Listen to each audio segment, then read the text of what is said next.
बोलो सियावर रामचंद्र की जय। ओम श्री गजाननी हाँ। बोलो राम सिया राम जय जय राम। सियावर रामचंद्र की जय। तो दोस्तों, हम लेकर आए हैं श्री रामचरितमानस के अयोध्या कांड का ये भाग चल रहा है, जहाँ भरत जी श्री रामचंद्र जी को लेने के लिए, वापस अयोध्या में लाने के लिए चित्रकूट पहुंच जाते हैं। अब चित्रकूट रहते रहते काफ़ी दिन हो जाते हैं, तो श्री रामचंद्र जी क्या कहते हैं, हे नाथ, सब लोग यहाँ अत्यंत दुखी हो रहे हैं। कंदमूल, फल और जल का ही आहार करते हैं। भाई शत्रुघ्न सहित भरत को, मंत्रियों को और सब माताओं को देखकर मुझे एक एक पल युग के समान बीत रहा है। रिश्तों की डोर कैसी, रिश्ते कैसे होने चाहिए, कोई दिखावटी नहीं होनी चाहिए। तो हमारे अंदर से रिश्ते की भावना, आपस में प्रेम किस तरीके का होना चाहिए, ये इस भाग में दर्शाया गया है। तो श्री रामचंद्र जी सबको देखकर ही वे दुखी होते हैं और वशिष्ठ जी से कहते हैं कि हे गुरुजी, आप सभी माताओं को, मंत्रियों को, भरत और शत्रुघ्न को लेकर वापस अयोध्या चले जाओ। अतः आप सब अयोध्यापुरी में पधारिए, लौट जाइए। आप यहाँ और राजा अमरावती स्वर्ग में हैं। अयोध्या सुनी है मैंने, बहुत कह डाला, यह सब बड़ी ठिठाई है कि हे गोसाई, जैसा उचित हो वैसा ही कीजिए। धर्म से तू करुणा तयन, कसन कहूँ असराम। लोग दुखित दिन दुई तरस, देख लहू विश्राम। वशिष्ठ जी कहते हैं कि हे राम, तुम धर्म के सेतु हो और दया के धाम हो। तुम भला ऐसी बात क्यों ना कहोगे? रिश्तों की डोर तुमसे अच्छी और कौन समझ सकता है। 2 दिन तुम्हारा दर्शन कर शांति लाभ कर लें, हम उसके बाद फिर यहाँ से जाएंगे। राम बचन सब समाजू, राम बचन सुनी सब समाजू। जनु जल निधि महु बिकल जहाजू। सुनि गुर गिरा सुमंगल मूला, भयहु मनहु मारुत अनुकूला। श्री रामचंद्र जी के वचन जब प्रजा ने सुने तो वे भयभीत हो गई, मानो बीच समुद्र में जहाज डगमगा गया। परंतु जब उन्होंने फिर गुरु वशिष्ठ जी के श्रेष्ठ कल्याण मूलक वाणी सुनी तो उन्हें वह जहाज कुछ उभरता हुआ नजर आया, मानो हवा के अनुकूल। हवा उस जहाज के अनुकूल हो गई। बिटब बेली तृण अगणित जाति, फल प्रसून पल्लव बहुभांति। सुंदर शिला सुगत तरु छाई, जायु बरनि बन छवि के ही पाही। असंख्य जाति के वृक्ष, लताएं और तृण हैं तथा बहुत तरह के फल, फूल और पत्ते हैं। सुंदर शिलाएं हैं, वृक्षों की छाया सुख देने वाली है। वन की शोभा किससे वर्णन हो सकती है। सबको विनय और प्रणाम करके उन चीजों के अलग अलग स्वाद, भेद, गुण और दुहाई देते हुए सबका नाम बता बता कर लोग उनका बहुत दाम देते हैं, पर वे नहीं लेते हैं और लोटा देने में श्री रामचंद्र जी की दुहाई देते हैं। हम लोगों को आपके दर्शन बड़े ही दुर्लभ है। जैसे मरुभूमि के लिए गंगा जी की धारा दुर्लभ है, कृपालु श्री रामचंद्र जी ने निषाद पर कैसी कृपा की है। जैसे राजा है वैसा ही उनके परिवार और प्रजा भी होनी चाहिए। यह जिये जानि संकोचु तजी, करहि छो लखिने हूँ। हम ही कृतार्थ करन लगी, फल तृण अंकुर लेहू। हृदय में ऐसा जानकर संकोच छोड़कर और हमारा प्रेम देखकर कृपा कीजिए, और हम आपको कृतार्थ करने के लिए ही फल, तृण और अंकुर लीजिए।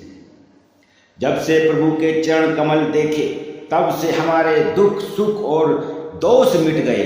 वनवासियों के वचन सुनकर अयोध्या के लोग प्रेम में भर गए और उनके भाग्य की सराहना करने लगे।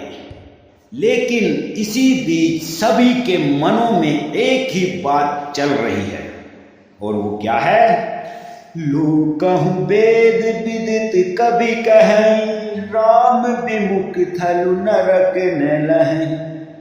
यहु समा यहु संसहु सबके मन माही, राम गवन विधि अवध के नाही। अर्थात लोक और वेद में प्रसिद्ध है, और कवि भी कहते हैं कि जो श्री रामचंद्र जी से विमुख है उनके नरक में भी उन्हें ठौर नहीं मिलता। सबके मन में यह संदेह हो रहा है कि हे विधाता, श्री रामचंद्र जी वापिस अयोध्या में जाएंगे या नहीं।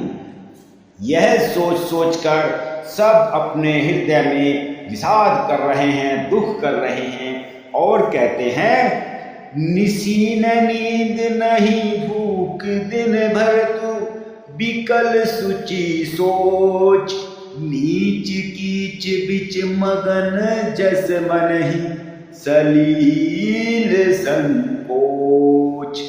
भरत जी को न तो रात को नींद आ रही है और न दिन में भूख लगती है।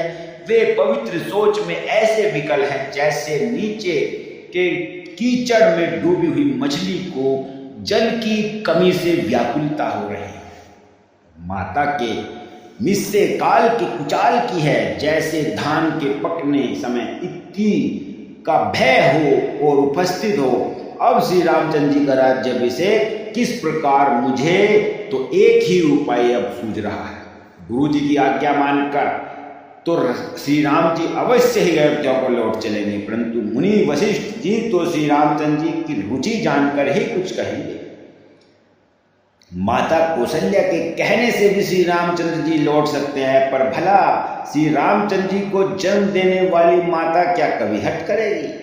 मुझे सेवक की तो बात ही क्या कहनी, उसमें भी समय खराब है।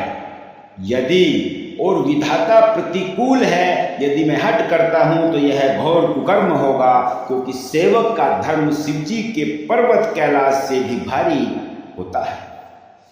यह सब सोच सोचकर भरत जी बड़े व्याकुल हो रहे हैं। उनके मन में बड़ी चिंता हो रही है। भरत जी क्या कहते हैं? गुरुपद सकल प्रणामु, करी बैठ आए सुपाई, विप्र महाजन सचिव जुरे सभासद आई। भरत जी गुरु के चरण कमलों में प्रणाम करके आज्ञा पाकर बैठ गए।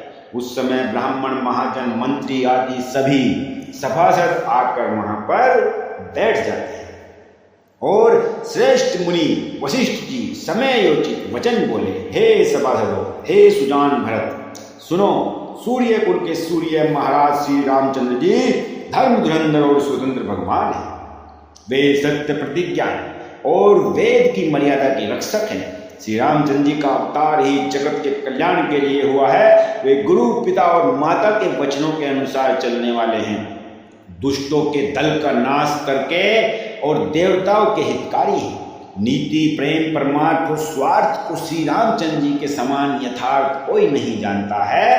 ब्रह्मा, विष्णु, महेश, महादेव यानी चंद्र, सूर्य, दिक्पाल, माया, जीव सभी कर्म और काल हैं। शेष जी और राजा आदि यहाँ जहाँ तक प्रभुता है, और योग की सिद्धियां जो वेद और शास्त्रों में गाई हैं, हृदय में अच्छी तरह विचार कर देखो। श्री रामचंद्र जी की आज्ञा इन सभी के सिर पर है। श्री रामचंद्र जी ही सबके एकमात्र महेश्वर हैं। राखे राम रजाई रुख, हम सब कर हित होई, समुझ सयाने कहूँ अब सब मिली समंत सोई। अतः श्री रामचंद्र जी की आज्ञा और रुख रखने में ही हम सबका हित है। अब तुम सयाने लोग जो सबको सम्मत हो वह मिलकर करो। श्री राम जी का राज्याभिषेक सबके लिए सुखदायक है। मंगल और आनंद का मूल यही एक मार्ग है। रघुनाथ जी, अयोध्या किस प्रकार चलें विचार कर कहो, वही उपाय किया जाए। मुनि श्रेष्ठ वशिष्ठ जी की नीति, परमार्थ और स्वार्थ से सनी हुई वाणी सुनकर आदर पूर्वक सुनी। सभी ने सुनी, पर किसी को कोई उत्तर नहीं आ रहा था। सब लोग भोले शक्ति से रहित हो गए। तब भरत ने सिर नवाकर हाथ जोड़े और बड़े ही प्रेम से कोमल वाणी से बोले, सूर्य वंश में एक से एक अधिक बड़े बहुत से राजा हो गए हैं। सभी के जन्म और कारण माता पिता होते हैं और शुभ अशुभ कर्मों का विधाता देते हैं। आपकी आशीष ही एक ऐसी है जो दुखों को दमन करते समस्त कल्याणों का सज देती है। यह जगत जानता है कि हे स्वामी, आप वही हैं जिन्होंने विधाता की गति को भी रोक दिया। आपने जो टेक दी उसे कौन टाल सकता है।